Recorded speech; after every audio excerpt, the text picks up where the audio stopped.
Okay, so here I am in my old room that I'd just packed up that morning because I was about to depart for this road trip.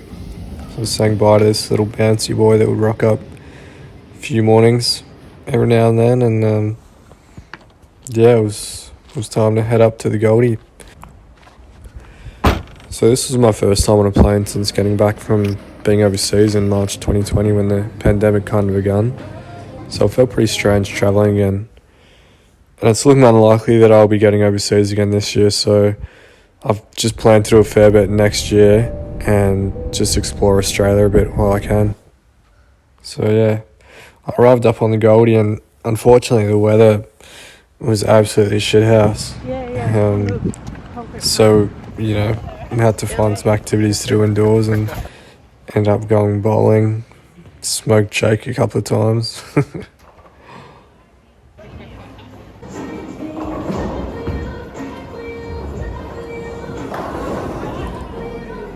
And so I had about 5 days on the Gold Coast, and then I went north up to Brisbane, and again the weather hadn't let up much, so I forfeited my plans of going further north up to Noosa and ended up just heading back down to the Gold Coast.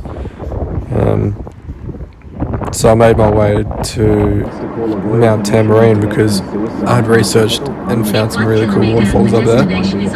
So I rocked up and they were absolutely pumping because, the rainfall in the past week that they'd had. So I decided to kind of get off the beaten track a bit and go downstream, find a cool little place to swim, which I did. And it was beautiful there. It's really tranquil, and so I hopped in and completely underestimated the flow of the little river, and it just took my feet out from under me, and I was like, alright, well, this is how I die.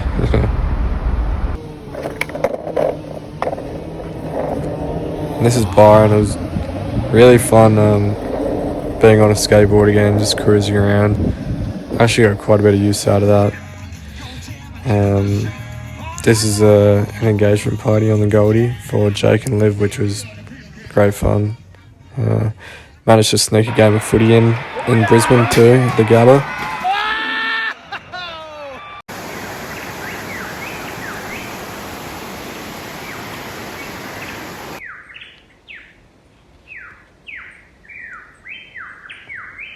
So this was Brook Falls, I believe. And again, due to the rainfall that they had previously, it was just going off. And I decided to go for a swim because, there's no current here, so probably no chance of me getting swept away and dying. But this is beautiful here. I was pretty much the only one there.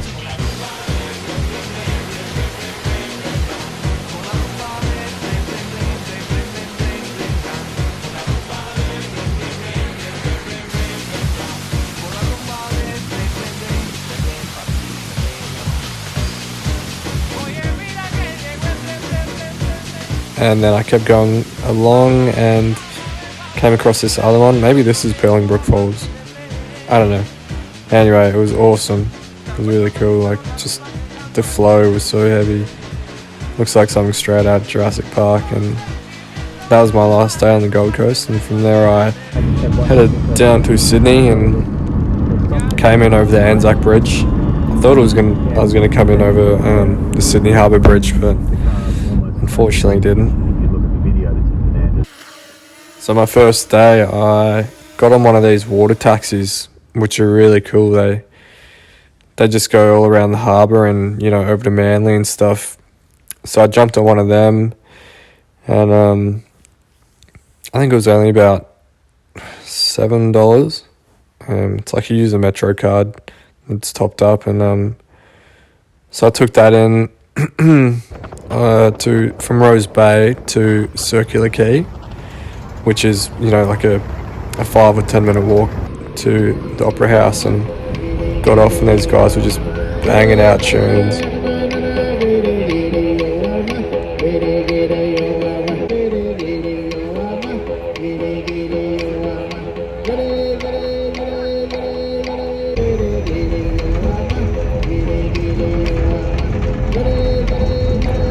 that was really cool to see, because I feel like we're not really exposed to too much Aboriginal culture in Tasmania. So I know it was just for tourist purposes, but it's still cool to hear a couple of blokes banging out some tunes on the Didge. And this day we rode down to the beach at Byron. That's where I was staying, and actually had my first crack at surfing, which, I mean, I was shithouse at it, but it's kind of humbling being terrible at something and, you know, still having fun doing it. Like, this is me falling off right here. No, not really. But, you know, and from here you have a number of beaches and beautiful swimming spots. The icebergs being one, pretty iconic spot here.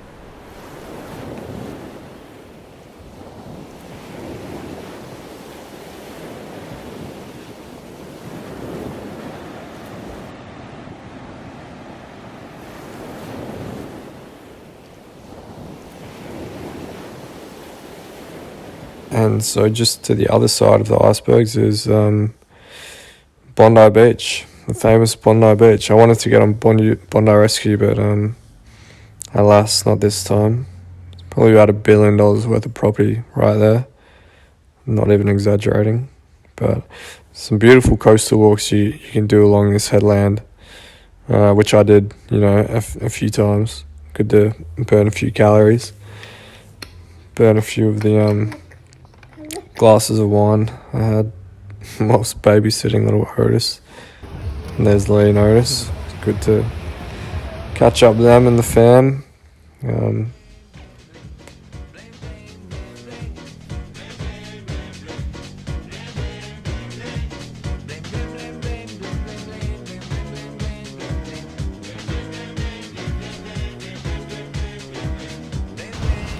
Come on. Welcome to Melbourne, Australia. Here we have Port Douglas Lighthouse, built by Captain Cook, circa 1882.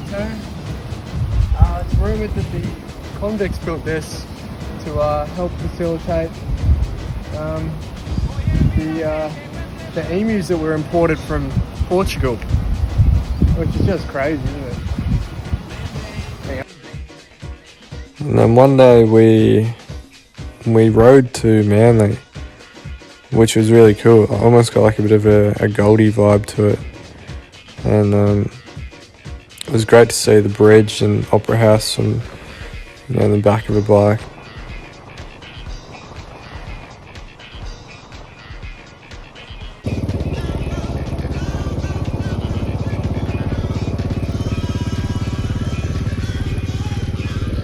It's a real novelty, I suppose.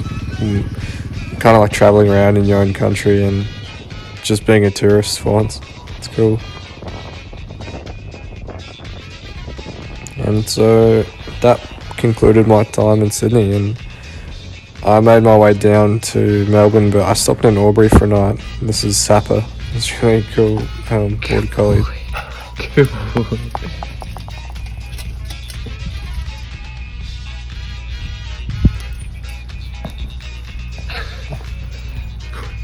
Good boy. It was good to break up the drive a bit too, because I'd put in, you know, quite a few hours. And before I knew it, I was in the big smoke.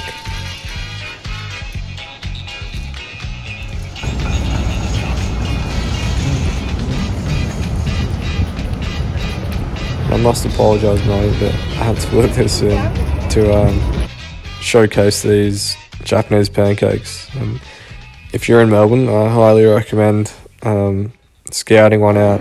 They're probably pretty easy to find, but if you're not scared of a few calories, then I'd highly recommend getting one or two like I did. This is the NGV, or National Gallery of Victoria, and they had some amazing pieces here, like this LED curtain, among, you know, a plethora of other things, but it's not going to be to everyone's taste. I guess that's the thing with these places. They have so much shit there, and they kind of have to cater to everyone's taste, you know. And I feel like that made no sense whatsoever, but just doing this off the cuff, so we'll roll with it. They had one really cool room where everything was super abstract and like out of proportion, like this kitchen here. It was very strange.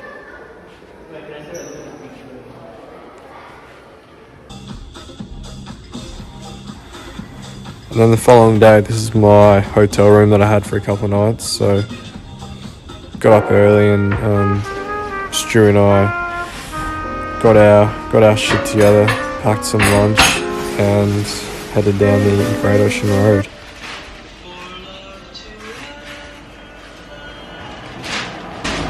Packing their lunch. Yeah, I have to pack snacks of these whenever. I wasn't expecting it to be such a long drive to get to the 12 Apostles, but I'm glad we did because it's such an iconic Australian spot. Yeah, it's pretty nice. And I hadn't been there in maybe like 6 years, so it was good to see it again. But I probably wouldn't do it again, just because of how long it took to get there. You know, you're almost halfway to Adelaide by the time you get there from Melbourne. Little video.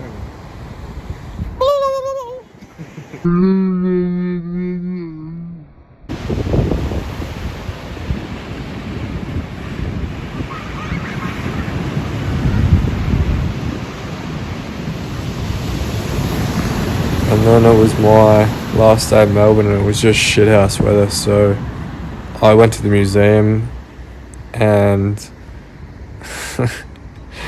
this is Lola just being a little princess, not wanting to leave the dog park, but she eventually obliged and got her in the car.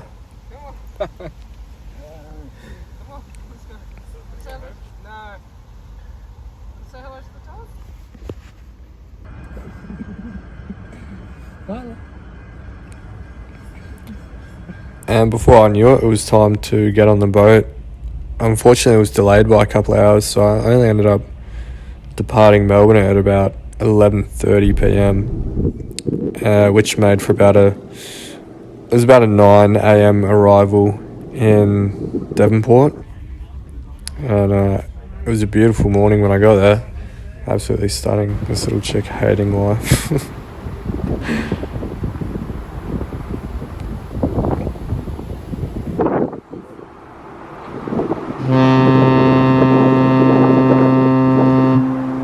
So because I got in somewhat early, I figured I've got a few hours drive ahead of me to Hobart, but I had a feeling that Liffey Falls was a slight detour, so I chucked in Google Maps and yeah, I made my way there, and it was pretty stunning, to be honest. Again, I think I only passed a few people while I was here, had the place basically to myself, and it was just so tranquil and really like peaceful there.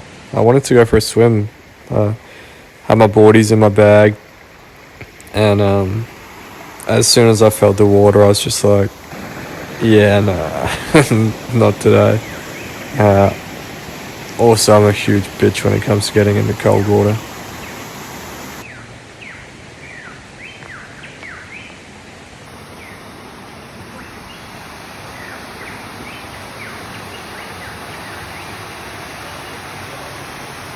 And yeah, before I knew it, I was back at home. My 4-week road trip had come to an end, and it was great fun.